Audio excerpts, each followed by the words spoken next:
નમસ્કાર મિત્રો, વિડીયોમાં તમારું સ્વાગત છે। જી હા મિત્રો, અત્યારે હાલ મોટા અને મહત્વના સમાચાર સામે આવી રહ્યા છે। તો મિત્રો, સમાચારમાં વાત કરીએ તો હવામાનના પરિવર્તન સાથે દિલ્હી એનસીઆર ક્ષેત્રમાં વિવિધ રોગોએ અહંકાર મચાવ્યો છે। આમાંથી એક H3N2 ફ્લૂ છે, જે ઝડપથી ફેલાઈ રહ્યો છે। લોકો તાવ, ખાંસી અને શરદીનો અનુભવ કરી રહ્યા છે।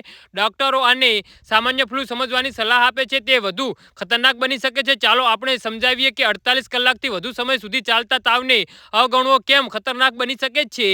જી હા મિત્રો, અત્યારે હાલ મોટા અને મહત્વના સમાચાર સામે આવી રહ્યા છે।